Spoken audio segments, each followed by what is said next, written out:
Hello, my name is Colin, and today we'll be bringing you another video, this time for Game of Thrones Season 8, Episode 2, A Night of the Seven Kingdoms. And I really enjoyed this episode. This is easily, I think it's definitely better than the premiere, like how you compare them. This one was a little more satisfying, because in about a week or two, we're not going to see any of these characters anymore.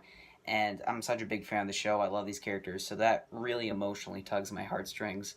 And I can't wait to see how it all wraps up in the next 4 episodes. And it's definitely gone by the format that I thought it was gonna go. Like the first 2 episodes that you like have some reunions and all the actors have really great chemistry in this episode. And 3, we're gonna have this huge epic battle. But right now, I gotta review 2 and stop being all giddy excited for 3. So today I'm gonna be doing one of my normal reviews. Talk about what I liked about the episode. I didn't really not like that much of this episode. I liked pretty much for the most part what they did, and lots of great little callbacks, Easter eggs, references, and lots of theories and predictions on what I think is going to happen in the rest of the season, because there's lots of stuff in the background that you guys have no idea what's going on. So before I get into it, make sure to subscribe for all my new Game of Thrones videos, because I'm going to be bringing out 2 or 3 each week. They might not be the longest, because I do it all in just about 10 minutes, but I talk pretty fast, I think, for myself. So without further ado, let's get into it.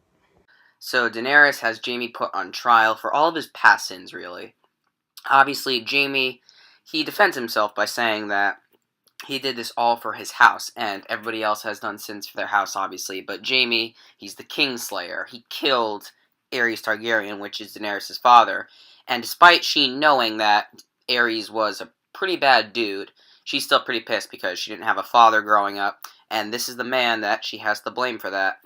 But you can definitely feel a lot of empathy from Jaime's character because he was in that position where he had to protect his family, he had to protect the realm, so he had to kill the Mad King.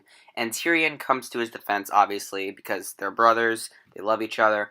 And this actually could be a callback to Season 4 when Tyrion had his trial and Jaime was backing him up. Remember, he was going to go to Castle Rock until Tyrion demanded trial by combat. This also could be a callback to Cersei's Walk of Shame, so all of the Lannister siblings have had their trials. And now you have Sansa, who is mainly pissed at Jaime for not only pushing Bran out the window, but also for getting that fight with Ned Stark, which left him injured and was one of the main factors in starting the war against the Starks and the Lannisters.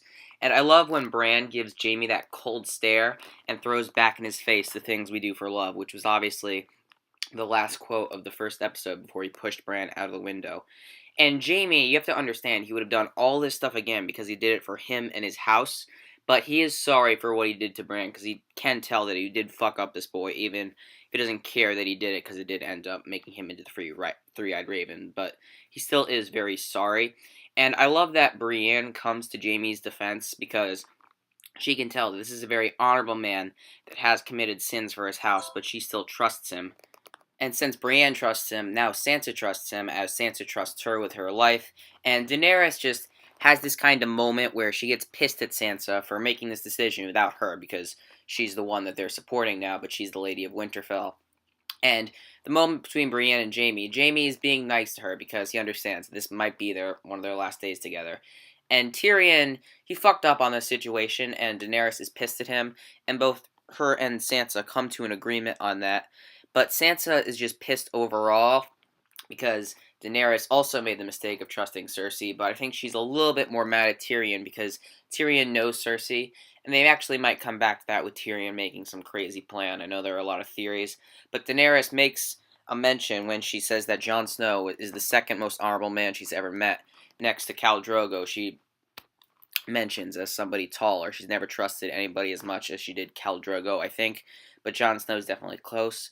You also have a really great moment between Tyrion and Jaime where Tyrion quotes himself saying he wants to die an old man in a bed with a girl's cock around his mouth and a belly full of wine, which is a quote he said back in the first season with Bronn while they were up at the Eyrie.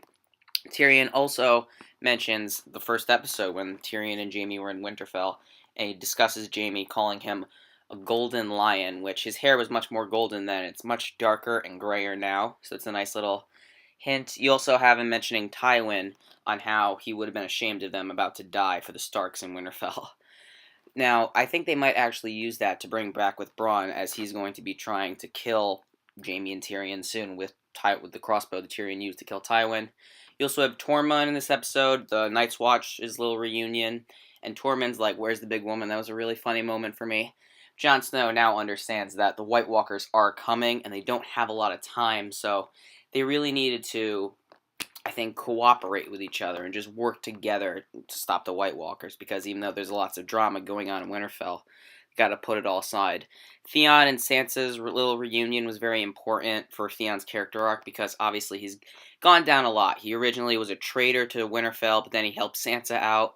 So I think that for her, this was really an emotional moment, seeing this person survived when she didn't know if Theon was alive or dead. So I think that was a really nice little character arc they did there. You have lots of nice little moments there, especially between Lyanna Mormont and Jorah Mormont. We never really saw them interact on the show before, so I don't think we're going to see something like that again. You also had a second reunion between the Hound and Arya, which I could see them both wanting to take the Mountain and Cersei off their list in the rest of the season. You also have Arya's reunion with Beric, where she discusses that those two are no longer on her list anymore, as her only two objectives now are Cersei and probably Ilyn Payne, and also the Mountain, which she expects the Hound to take down.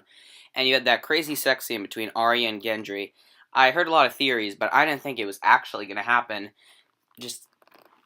It worked, I think, for this being their last night in the world, and she wants to try this thing that she's never really done before. But it was a nice little hint when you see the scars on her body, so Gendry can tell that she's killed quite a few people before. And she actually probably did get those scars from the waif when she was training in Braavos.